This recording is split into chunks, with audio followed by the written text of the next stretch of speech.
welcome back to Health Talks. You may remember a few weeks ago we were able to meet with Dorota from Trupp Cooking School, and she talked to us about probiotics and fermented foods and gut health. Well, today we're going to be in the kitchen with her husband, Walter, and he's going to show us just how we can start to make these foods and demonstrate different bacteria and how to implement that into your home. So thank you for joining us today. Thanks, Nat. This is something that I'm really excited to learn how to do so I can start to heal my gut. Yeah. Okay, good. So what's good to start with? Okay, I want to show you a couple of different probiotic foods which are really simple to do without investing too much money in equipment and things like that. So what I want to show you first is how to make milk kefir. And that's really the simplest things. All you need to do, you need to get hold of the bacteria. Now that bacteria you can get in several sort of online shops. You have to be careful, you get some sort of a dried bacteria as well.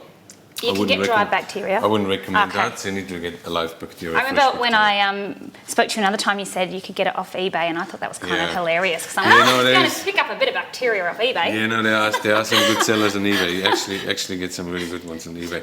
So what you see there, that's like a bacteria. Can I touch it? Yeah, touch it. It looks a bit like cauliflower. It is. Looks like cauliflower cheese? head, and it's very spongy. It's like sort of a soft jelly.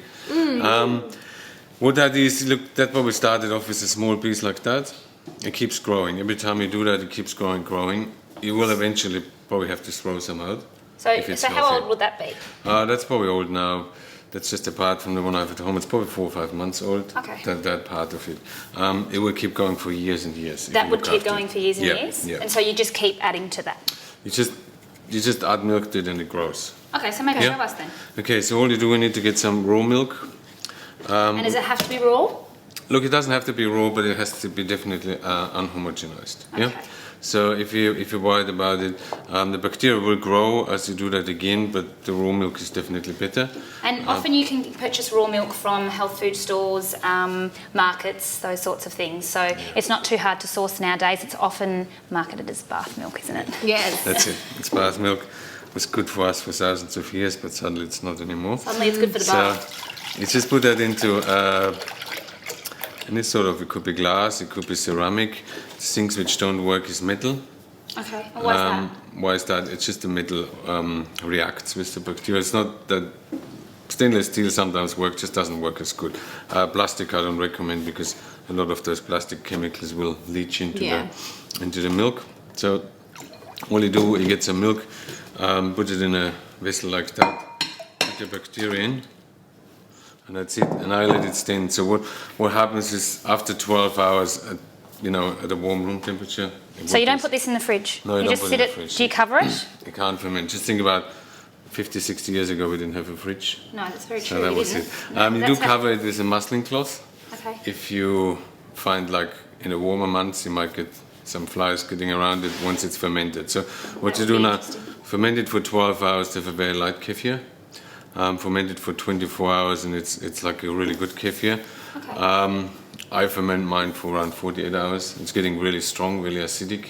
Okay. So it's more something for the acquired taste. Yeah. Tough gut people. Yeah. So this, people might be concerned about having something that hasn't been kept in the fridge. What would you say to them? The bacteria will take care of that, because it goes through fermentation, which means it becomes quite a bit acidic, so the pH goes up. That shouldn't make you sick then?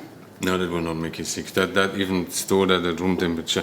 I had kefir standing outside for 2 weeks, and I still drank it. It tastes quite strong. It doesn't stink. It gets some sort of a. Does it?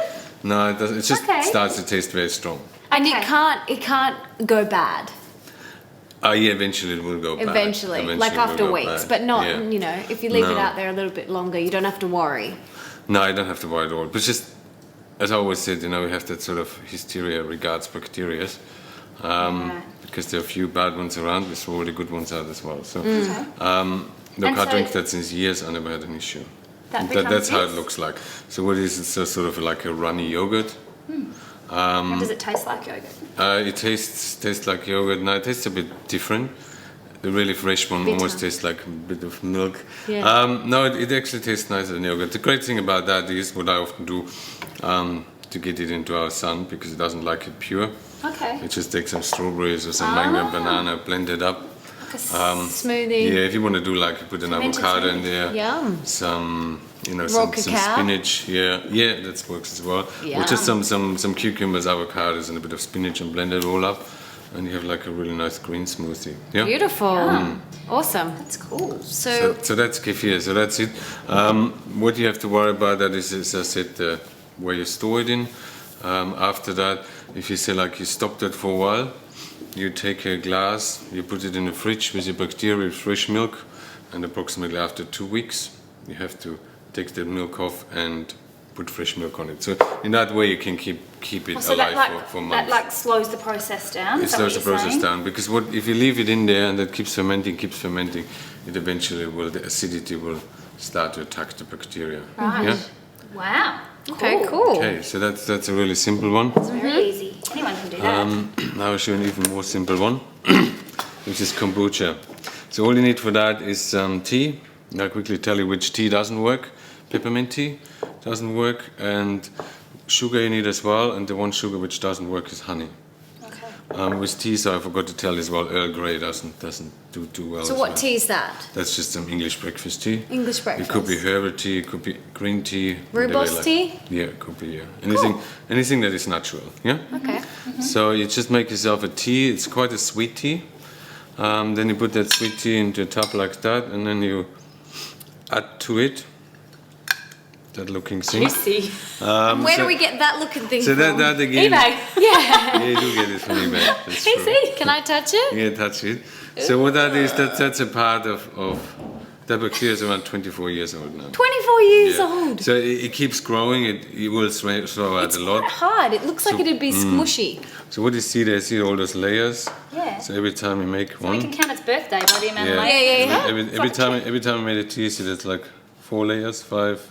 Wow. It closed up a little bit. So it will keep growing. The good thing about that is it takes around 2 weeks to make that. That one just takes a day. But you need this to make that. You need can't this, just again, brew the so tea just- and let it sit there. No, that was just that was not too It much. needs the bacteria. It will probably, yeah, it needs the bacteria. Yeah. So you get the bacteria again from eBay. And Or then it's just chill source. your tea down to room temperature, drop that in. You will find every time you make that, if I say I would have now a bowl which is that big, it would start covering that. So it would so always it's cover its spread. surface. Yeah? Wow. So it forms like a protective Surface. top. Yeah. And that's like sort of like a filter. Wow. Yeah? So you see it's a bit dirty, and that's just because I used rapadura sugar and I used tea. So if you just would make that from some whitish tea with white sugar, it would stay quite white. Yeah? So for all our friends who don't have sugar, Yeah. it's They don't have to worry about sugar, because through the fermentation, the sugar will disappear. so the sugar's there necessary for the fermentation Just think process. about beer or wine. When you ferment beer or wine, you start off with a must, which is quite a sweet juice, and you end up something that is free of sugar. It's the same thing with here. The sugar will go. Could you use coconut sugar? Could you use coconut sugar? Yeah, that would work. Yeah? But it couldn't work any of the sugar replacements. No, so not stevia No, that or wouldn't anything work. like that. It needs a starch. It's like anytime you ferment something, it's sugar. But don't worry about the sugar will go. Yeah. Oh, okay, cool. Okay. It's the same as with the lactose usually gets broken down. Yeah, so people who are dairy intolerant can actually handle that more. Yeah. Mhm. That's really Okay, good. so that's that. And another quick one I want to show you is what is not so well known. It's water kefir. So that's the quickest one and extremely cheap as well. So all I have in there, I have some kefir in there. So if I put my fingers in there, can you see those little things? Like So jellyfish. that's Yeah, I was they gonna are. say. So they're water kefir crystals. Yeah. You get them off eBay? You get them with Yeah, cool. So all you do there, get some water. If you use filtered water, you will need to put some sterilized eggshell in there, just because the bacteria needs minerals to feed on. So with filtered water, a lot of those minerals are taken out. So filtered water, again, some sugar, then have an eggshell or an eggshell. And just you have put to that wash in the eggshell or Yeah, anything before you you put it take the in? egg out, you wash it, and then you sterilize it, which means you put it in boiling water. Okay. Make sure it's really clean. You will find that the eggshell sort of more or less dissolves itself, so you get Okay. the minerals back into your drink. So make sure it's organic. Baking soda, if you want to like it a bit fizzy. And for flavoring, you can add some lemon slices or some dried fruits. Okay. So just imagine that goes in there. The egg would go in there, the lemon would go in there, a bit of the baking soda and the sugar and the water, and that takes you around 24 hours to have a really sort of a fizzy drink. And then it's that's great fermented after 24 hours? That's fermented after 24. If you ferment it longer, it's going to start the same as with Kombucha. It will start tasting like vinegar. Yeah. Wow. So that bacteria is a bit moody. It needs a lot of looking after. Bit moody. So it can, I love because it. if you let that Just stand, like us Moody women. bacteria again, I tell yeah. you. So if you let that stand, the acid will eat the bacteria up and it's gone. Yeah? Okay, Cool. okay. With that one, if you stop it, you could leave it for years, and you can start it again. So that's the easiest one to handle. Great. And it tastes like, again, it tastes a bit fizzy. Yep. So put it in there, cover it, leave it for years, and it will just survive. Wow. And then it can restart at any time. With that one, again, it shouldn't be a problem Excellent. to do that. For Fabulous.